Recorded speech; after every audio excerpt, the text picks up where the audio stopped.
All right, let's get to a little March multiple choice here. Let's get producer Brandon Combs in the mix for a little exam, a little March Madness exam. Combs, what's going on, man? Look, another day of bracket, another day of tournament play, another day of me whooping your guys' butts in the bracket. It's early. It's been fun. You got a 2-game lead. 2-game lead's a big lead, buddy. 1 game, 2 game, doesn't matter. A win is a win. A win is a win. Let's get to some multiple choice, shall we? Why are you shaking your head? Don't be mad. It's okay, because you do realize as the rounds go on, the points double for each game you get right. So that's 2 point is actually not a big lead. It's worth 1 win in the second round. It's worth half a win in the Sweet 16. Oh, okay. Okay. I see what's going on here. You're upset. All right. Among the following still alive in this year's tournament, which one do you feel is the best offensive team?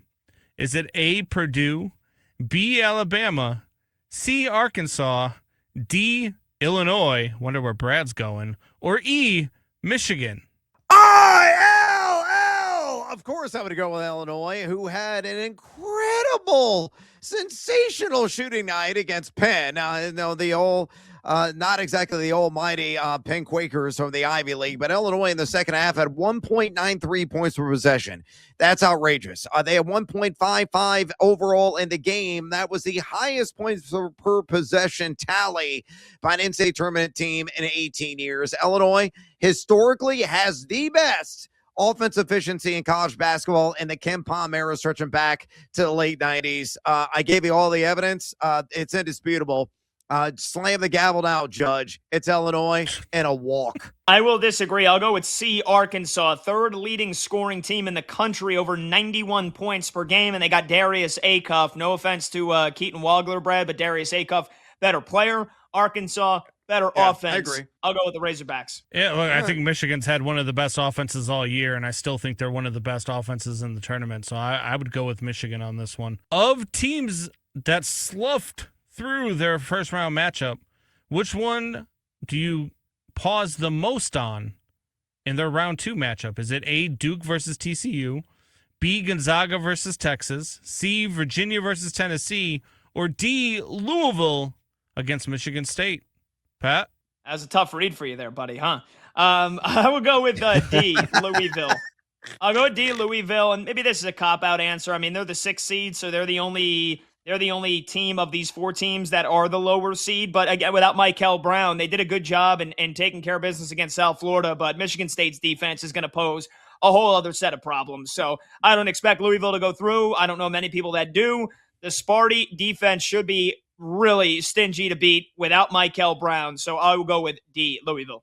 Yeah, I'm going to go with B, Gonzaga. A very impressive game last night against Kennesaw State. And now you ratchet up to a different level of competition against Texas with Voki Titus, who's playing phenomenal basketball right now, though he's got to make your damn free throws. Drives me crazy.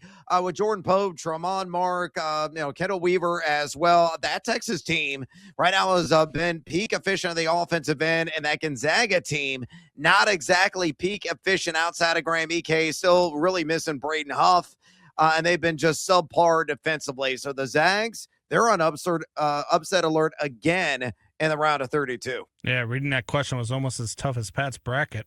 I would go with Duke versus TCU. The way that they have a propensity to start off slow. You start off slow again against TCU, they might be able to run away on you in the first half. So that's the one that I'm got the most concerned about, especially since they're my champion. Of the teams that pulled off noteworthy upsets in round 1, which school is most likely to win another game? A, VCU against Illinois. Ding, ding, ding. High Point versus Arkansas. Texas versus Gonzaga, or D, St. Louis versus Michigan? Brad? Man, there's a piece of me that would love to see Milt Chamberlain and the St. Louis Billikens give Michigan all they can handle. And if they shoot over the top and drain like 15 threes, they will. I just don't think they can repeat the historic round 1 offensive performance. Give me Texas. Again, I think Gonzaga is going to be a push against the ropes. They're going to be taking body blows because Texas has size.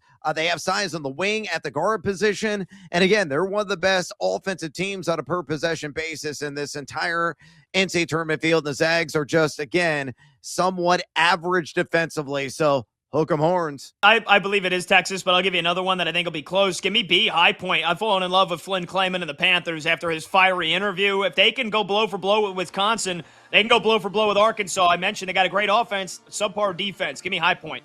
It's a VCU. They're going to the Sweet 16, baby. Sorry, man. Oh, get the hell out of here. Combs, Brad is going to go on a full-blown rant, sticking it to you once if Illinois wins that game by 20.